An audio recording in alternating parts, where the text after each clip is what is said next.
Apansa purisa kaira natang kaira puna punam tamhi sandhang kairata dukkha punya sa uccayoti।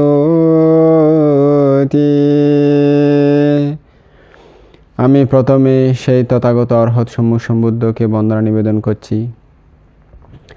অতঃপর শ্রদ্ধাবান শ্রদ্ধাবতী উপাসক উপাসিকাদেরকে আমার মৈত্রীময় আশীর্বাদ জানাচ্ছি।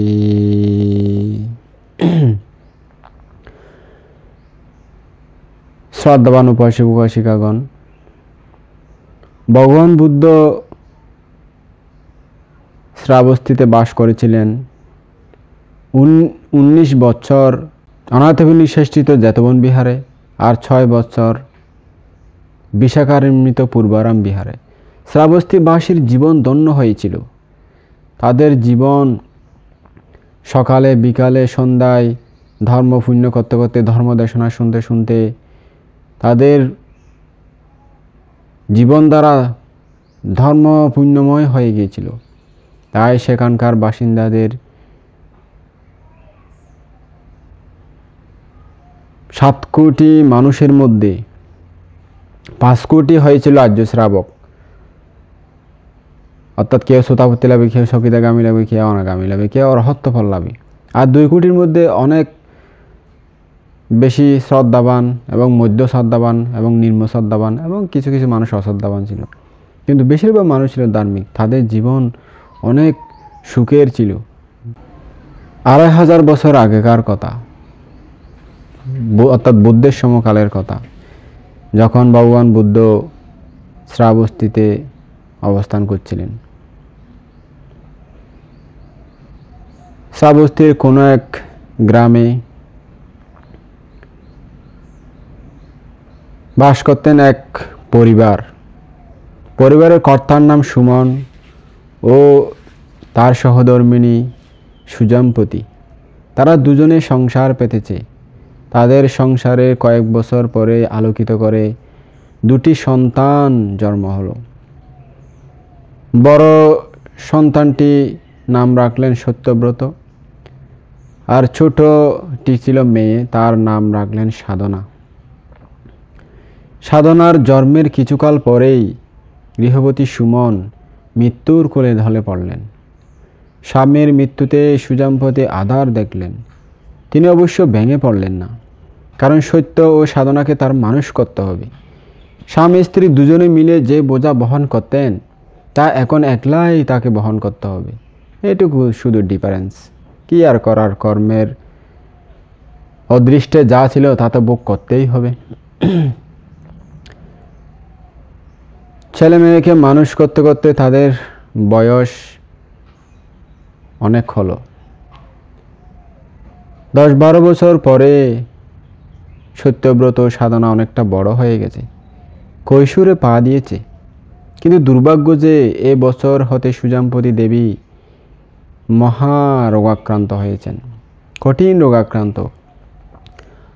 তার আশা ছিল ছেলে মেয়ে দুটিকে তিনি অনেক কিছুই করে যাবেন, কিন্তু তা করা বোধ হয় তার হয়ে উঠল না।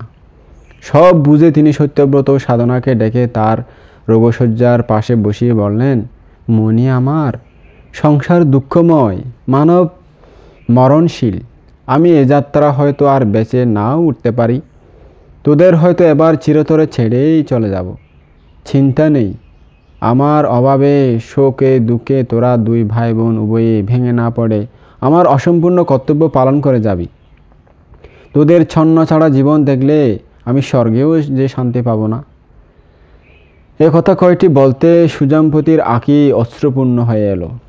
তিনি আপনার ক্ষীণ দুর্বল হাতে চোখ মুছে ফেললেন এবং মেয়ে সাধনার হাতে সত্যব্রতের হাতের উপর রেখে বললেন, সত্য আমার, এই সংসারে মাত্র তোরা 2টি ভাই বোন। তোর এই ছোট বোন সাধনাকে তোরই হাতে রেখে যাচ্ছি। সাধনা যে কত সরল তা তো তুই জানিসই। তোর এই সরলা বোনকে তুই দেখিস, স্নেহ করিস, আদর করিস, এর প্রতি যত্ন নিস। এর সংসারের প্রবেশের পথ তোকেই যে করে দিতে হবে। আমি তো ইচ্ছে করেছিলাম তাকে সংসারের পথ ধরে দিয়ে তোকে ভালো একটা ঘর থেকে বউ এনে দিয়ে কত স্বপ্ন ছিল আমার, কিন্তু হলো না। আমার কর্ম আমাকে টেনে নিয়ে গেল মৃত্যুর পরপারে। কর্ম এমনই হয়, কর্ম কাউকে দেখে দেখে তার ফল দেয় না, তার কর্ম অনুযায়ী তাকে ফল দিয়ে থাকে। শেষটি পত্নী, রাজার পত্নী আর ব্যবসায়ীর পত্নী, বড়লোক ধনী গরিব, যার যে কর্ম আছে সেই কর্ম তাকে ভোগ করতেই হবে। এ কথা কয়টি বলতে বলতেই রোগিণীর অবশ হাত শিথিল হলো। তার রোগপাণ্ডুর মুখে একটু হাসি খেলে যেতে তিনি চক্ষু মুদিত করলেন চিরতরে। মৃতের মুখে কিন্তু প্রসন্নতার ছাপ রয়ে গেল। সত্য ও সাধনা নিরাশ্রয় হলো। তাদের শেষ সম্বল মাকে হারিয়ে তারা ভাই বোন সুখে মুহ্যবান হয়ে পড়ল। 5-6 মাস পরের কথা। এখনো পর্যন্ত মায়ের কথা স্মরণ করে সাধনা সময় সময় কাঁদতে থাকে। ছোট বোনের অশ্রু সত্যব্রতকে আকুল করে তোলে। কারণ সাধনা দাদাকে কতখানি ভক্তি করে, ভালোবাসে, মমতার চোখে দেখে। মায়ের মৃত্যুর পর সে তার প্রমাণ পেয়েছে। দাদার সুখের জন্য, মঙ্গলের জন্য সাধনা করতে পারে না এমন কোনো কাজ নেই জগতে। একদিন নীরবে বসে কাঁদছে সাধনা। সত্যব্রত দেখে তাকে আদর করে বলল, এত কাঁদিস কেন বোন? তোর অশ্রু যে আমায় কতখানি ব্যথা দেয় তা তুই বুঝবি না। মার অন্তিম কথা তুই কি ভুলে গেছিস? মা যা বলে গেছেন, সংসার দুঃখময়, মানব মরণশীল। মার এই শেষ কথাটি জীবনে ভুলিস না বোন।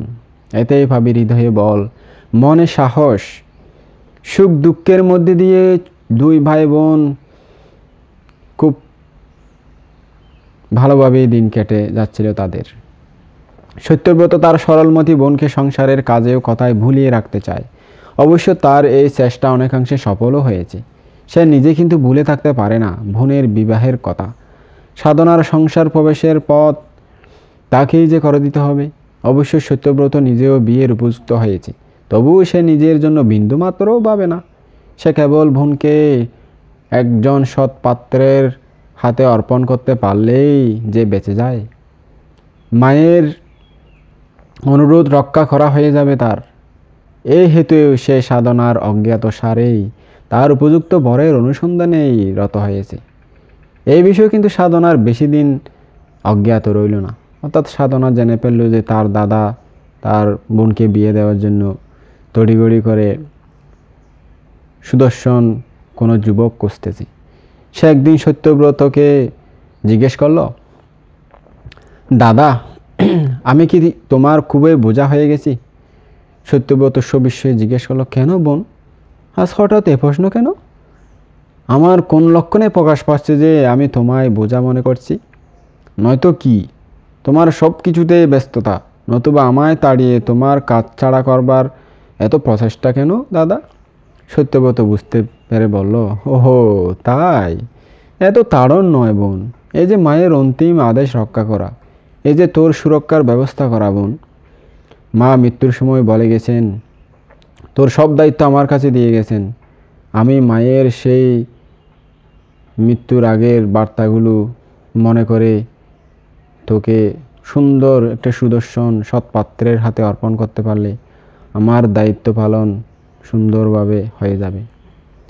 সম্প্রতি এই সুরক্ষার কাজ নেই, যেমন আছি বেশ আছি। তোমায় একলাটি দুঃখে ফেলে আমি কোথায় যেয়ে থাকতে পারবো না। তা কি হয় বোন? সংসারে মানুষ, সংসারকে বুঝবার চেষ্টা কর। মার অন্তিম বাক্য তো আমি রক্ষা না করে পারি না, তা কি তুই জানিস না? হ্যাঁ আমি জানি, কিন্তু সে পরে হবে। এর আগে তুমি বিয়ে করে একটা সুন্দর বউ ঘরে না আনলে আমি কোথাও যাচ্ছি না। আগে আমার জন্য একটা বৌদি নিয়ে আসো, তারপরে আমি আমার বিয়ের কথা ভাববো, বলে সে তার কাজে চলে গেল। সত্যব্রতের ইচ্ছে ছিল না সম্প্রতি সে বিয়ে করবে, কারণ সে বিয়ে না করে আরও কয়েক বছর কাটিয়ে দিতে চায়। কিন্তু তার বোন সাধনাকে তো আর বিয়ে না দিয়ে রাখা যায় না। যৌবন লালিত্য তার সর্বাঙ্গে ফুটে উঠেছে, তার মুখমণ্ডলে, তার চক্ষে, তার হাতে পায়ে, তার কুঞ্চিত কেশরাশিতে, তার ছলায়, তার সব কিছুতেই। কিন্তু সাধনা সেদিন স্পষ্ট করেই বলে দিল যে সত্যব্রত ঘরে বউ না আনলে সে স্বামী গ্রহণ করবে না। হ্যাঁ, সাধনাকে সে তো জানে, সে অবশ্য খুবই সরলা। কিন্তু সে যা একবার ধরে বসবে তা না করে আর ছাড়বে না। তাই সত্যব্রত অগত্যা সিদ্ধান্ত করল যে সেই প্রথম বিয়ে করবে, নতুবা সাধনাকে মানান যাবে না। বিয়ের জন্য সত্যব্রতকে কোনো ব্যাগ পেতে হলো না এবং সময়ের জন্য প্রতীক্ষাও করতে হলো না, কারণ মাতা পিতার অবর্তমানেও সে যথেষ্ট অর্থের অধিকারী। কিছুদিনের মধ্যে সে একটা বউকে বরণ করে ঘরে নিয়ে আনলো এবং বোন সাধনাকে এক সুপাত্রে সম্প্রদান করে নিশ্চিন্ত হলো। সত্যব্রত যাকে নববধূরূপে বরণ করে ঘরে নিয়ে এসেছে সে কেমন হবে তা বলা যায় না, কিন্তু সাধনাকে যে সৎপাত্রে অর্পণ করতে পেরেছে, স্বর্গীয়া মার যে আদেশ রক্ষা করতে পেরেছে, এতেই তার তৃপ্তি, এতেই তার শান্তি। এতদিনে তার সত্যব্রত নাম সার্থকতায় ভরে উঠল। সাধনার স্বামী অনুপম বেশ সুদর্শন যুবক। অনুপম বাস্তবিক অনুপমই বটে। রূপে, গুণে, জ্ঞানে, ধর্মে, ভক্তি, ভালোবাসায় সব কিছুতে সে অনুপম। সাধনার উপযুক্ত স্বামী সে লাভ করেছে। স্বামী স্ত্রী উভয়ে একে অপরকে মনের মতো করেই পেয়েছে। কয়েক বছর পরের কথা। এর মধ্যে সত্যব্রত পিতৃত্বের গৌরব অনুভব করতে পারেনি বটে, কিন্তু সাধনা মাতৃত্বের গৌরব অনুভব না করলেও আসন্ন সে আশা। এক অনাগত সুখ স্বপ্নে সাধনার মুখমণ্ডল উদ্ভাসিত হয়ে ওঠে। সন্তানের প্রতি মাতার যে অপ্রমেয় স্নেহ, মমতা, করুণা, সাধনার অন্তরেও তা সঞ্চিত হয়ে উঠেছে ক্রমান্বয়ে। সাধনা তার আবির্ভাবকাল থেকেই বাবার ঘরে দাদা ও বৌদির কাছে গিয়ে এই সংকট থেকে ত্রাণের আশা করেই আছে। মাতা পিতা বেঁচে না থাকলেও দাদার আন্তরিক স্নেহ হতে সে বঞ্চিত হবে না, এই বিশ্বাস তার আছে। আর বৌদি, সে তো দাদারই অনুগামিনী। দাদার সহধর্মিনী হিসাবে সেও কি স্নেহ মমতা না করে পারবে? শত হলেও সে নারী, সে তার বৌদি। বিশেষত সাধনা তাদের দেখেছে সে অনেক দিন হলো। একসময় সাধনা স্বামীকে বলল, চলো না গো, একবার গিয়ে দাদা ও বৌদিকে দেখে আসি। অনেক দিন তাদের দেখিনি, আমার প্রাণ কেমন করে। অনুপম বলল, চলো না, মন্দ কি, আমার কোনো আপত্তি নেই, থাকা উচিতও নয়। যদি যাও তাহলে আজই চলো। আমি তো আগেই বলেছি যে আমার কোনো আপত্তি নেই। যথাশীঘ্র প্রস্তুত হয়ে স্বামীকে সঙ্গে নিয়ে সাধনা বাবার ঘরের দিকে যাত্রা করল। পথের মধ্যে দেখতে পেল ভগবান গৌতম বুদ্ধ সশিষ্য পিণ্ডাচারণে বের হয়েছেন। অনুপম ও সাধনার অন্তরে বুদ্ধ ধর্ম, সঙ্গ ও রত্নত্রয়ের প্রতি অগাধ শ্রদ্ধা, অসীম শ্রদ্ধা। দুজনে বুদ্ধের নিকট গিয়ে শ্রদ্ধা সহকারে বন্দনা করল। ভগবান তাদের অনাগত বিপদ জ্ঞাত হয়ে উভয়কে তিসরণ সহ পঞ্চশীলে প্রতিষ্ঠাপিত করে উপদেশ প্রদান করলেন। হে উপাসক উপাসিকা, তোমাদের বিপদকালে সম্যক সমুদ্রের শরণ নিও। রাজ্য বয়, দস্যু বয়, চোর ডাকাতের বয়, যক্ষ ভূত প্রেতাদের উপদ্রব থেকে রক্ষা পেতে চাও, তবে ভগবান তথাগতের শরণ নিও। সিংহ, বাঘ, ভাল্লুক, হিংস্র যে জন্তু আছে, বিষাক্ত যে প্রাণীগুলো আছে, তা থেকে রক্ষা পেতেও বুদ্ধের শরণ নিও। রোদ, বৃষ্টি, অগ্নি, বাতাস, ঋতুজ যে রোগাদি আছে, সেই রোগ থেকে মুক্তি লাভের ইচ্ছা করলে বুদ্ধের শরণ নিও। মৃত্যুর সঙ্গে যখন যুদ্ধ করবে তখন মৃত্যুঞ্জয় ভগবান বুদ্ধের শরণ নিও। শরণ নিও ধর্ম ও ভিক্ষু সঙ্গের। বুদ্ধের ধর্মোপদেশ স্বামী স্ত্রী উভয়ে একাগ্র মনে শুনল। ভগবান চলে গেলে তারা আবার সত্যব্রতদের বাড়ির উদ্দেশ্যে রওনা হলো। তারা অভীষ্ট স্থানে পৌঁছতে সত্যব্রত তার স্ত্রী উভয়েই বের হয়ে তাদের গলাগলি করে আগু বাড়িয়ে নিল। আজ বহুদিন পরে দেখা, তাই এই চারজন নরনারী বহু দুঃখ সুখের আলাপ হলো। স্ত্রীকে রেখে অনুপম পরদিন ঘরে ফিরে এলো। সত্যব্রত তার স্নেহের বোন সাধনার অন্তঃসত্ত্বা অবস্থা জেনে তার সেবা যত্নের উপযুক্ত ব্যবস্থা করে দিল। তার স্ত্রীকে বলে রাখলো সাধনার যেন কোনো প্রকার অসুবিধা ভোগ করতে না হয়, সেদিকে যেন তার খেয়াল রাখে।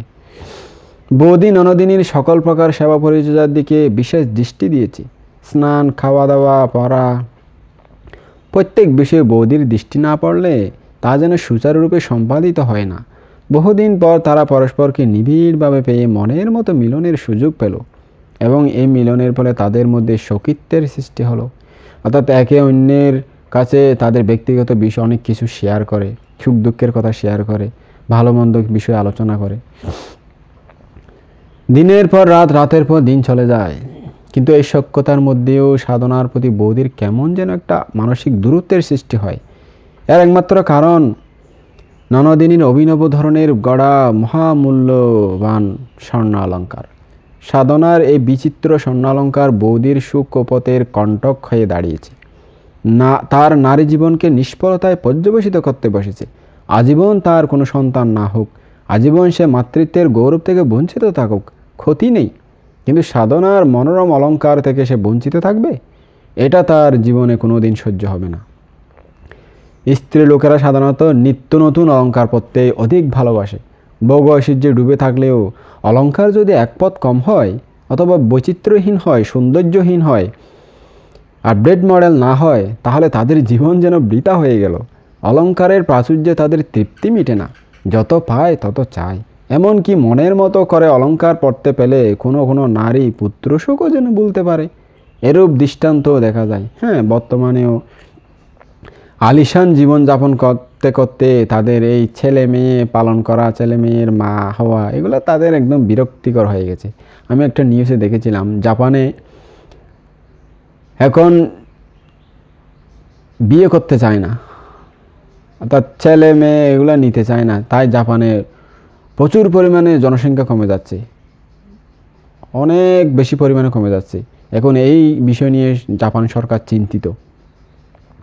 অর্থাৎ বেশি ডিজিটালাইজ হতে গিয়ে তাদের এই মায়া মমতা, ছেলে মেয়ে পালন করা, এগুলোর প্রতি তাদের আগ্রহ কমে গেছে। শুধু আলিশান লাইফ, ঘুরবে বেড়াবে, খাবে দাবে, ফুর্তি করবে, এটাই তাদের জীবন, এরকম হয়ে গেছে। এইটাই বলা হচ্ছে আর কি। আসলে এটা বাস্তব সত্য। জাপান সরকার এই বিষয় থেকে বাঁচতে অনেক প্রণোদনা ঘোষণা করেছে। যারা সন্তান নেবে তাদেরকে অনেক সরকারের পক্ষ থেকে অনেক কিছু করা হবে বলতেছে। তবুও আসলে তাদের সিটি লাইফের যে মেয়েগুলো, ওরা এগুলো প্রতি কোনো দৃষ্টিপাতও করে না, তাদের মতো তারাই চলতে থাকে।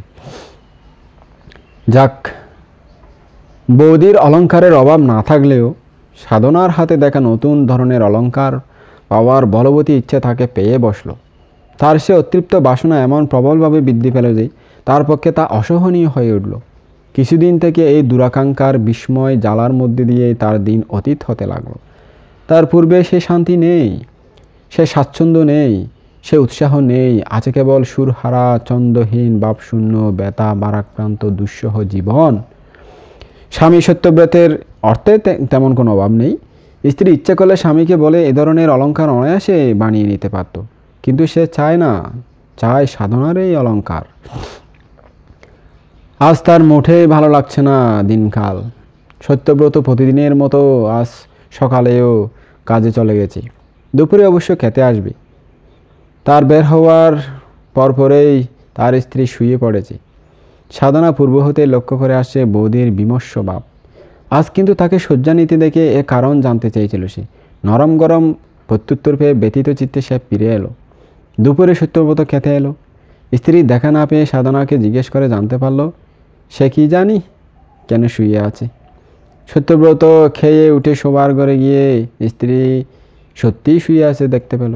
স্ত্রীর গায়ে হাত রেখে জিজ্ঞেস করলো, ঘুমিয়েছ কি? স্ত্রী কোনো উত্তর না করে কেবল পাশ ফিরিয়ে শুল। সে আবার জিজ্ঞেস করলো, অসময়ে শুয়ে আছো কেন? কোনো অসুখ করেনি তো? উত্তর হলো না। তবে শুয়ে আছো কেন? কেন এই প্রশ্ন এতদিনে বুঝি। মা গো, পুরুষ মানুষ নারীর উপর এতখানি অবিচার করতে পারে? কি হয়েছে কি তোমার? খুলে বলো না কেন? আমি যে কিছুই বুঝতে পারছি না। বুঝতে হবে না, না বুঝাই ভালো। খুলে বলায় কোনো কাজ নাই। তবে তুমি আমায় অবিশ্বাস করো? আমার ভালোবাসার কোনো মূল্য নেই তোমার কাছে? তোমার ভালোবাসার প্রমাণ তো খুব পাচ্ছি। বলো দেখি, তোমার কি করলে ভালোবাসার প্রমাণ দেওয়া যায়? বলে কাজ নেই, সে তুমি পারবে না। পারবো না? নিশ্চয় পারবো, প্রাণপণ চেষ্টা করব। সত্যি? হ্যাঁ বাবা, সত্যি। তবে প্রতিজ্ঞা করে বলো তো, কাউকে বলবে না? প্রতিজ্ঞা করছি। হ্যাঁ বাবা, প্রতিজ্ঞা করছি, কাউকে বলবো না, কেউ জানতে পারবে না। এই নরপিশাচিনী নারী কিন্তু সাধনার অলঙ্কার আত্মসাদের লালসা সম্প্রতি গোপন রাখল। তাকে বলল না সে অলঙ্কারের কথা।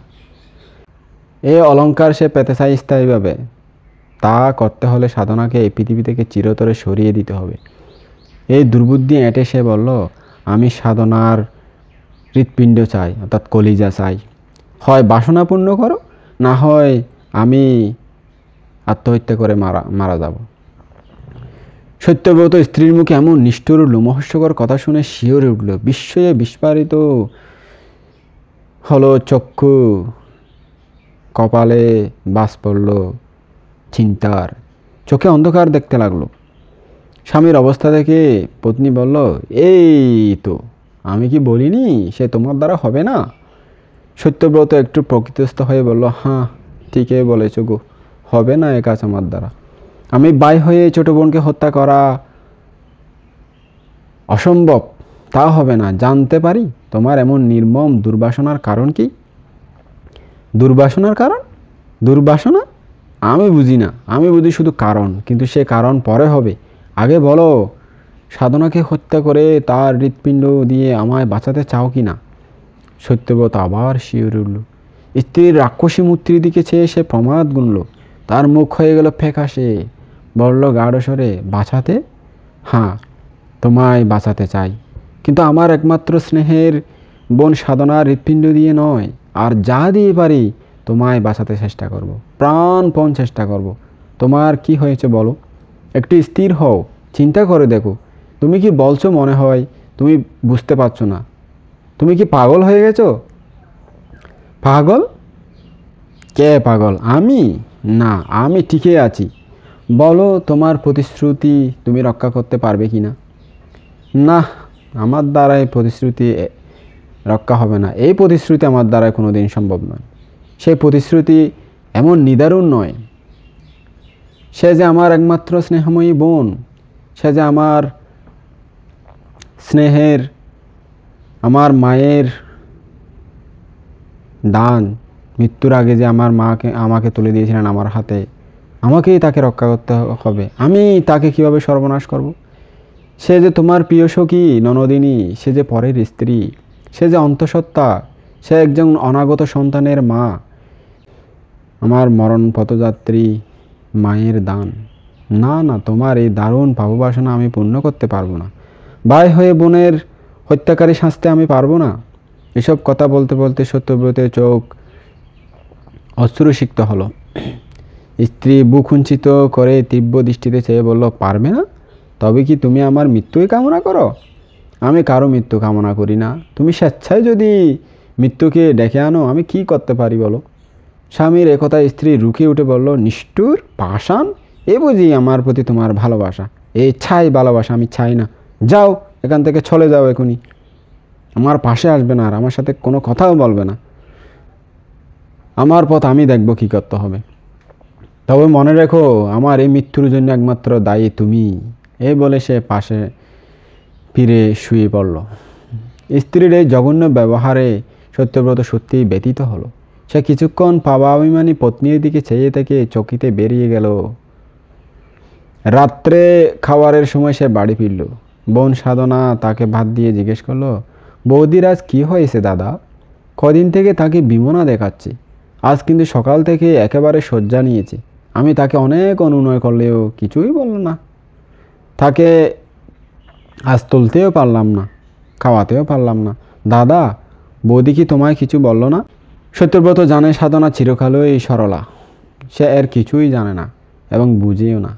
সত্য গোপন করে সে বলল, কি জানি, সে যে কিছুই বলে না। কি হয়েছে কি জানি। কয়েক গ্রাস ভাত তাড়াতাড়ি খেয়ে তাকে উঠতে দেখে সাধনা বলল, কি দাদা, খাবার সব রেখে এত তাড়াতাড়ি উঠে পড়লে যে? আজকু দেয় নেই বোন, বলে সে বেরিয়ে গেল।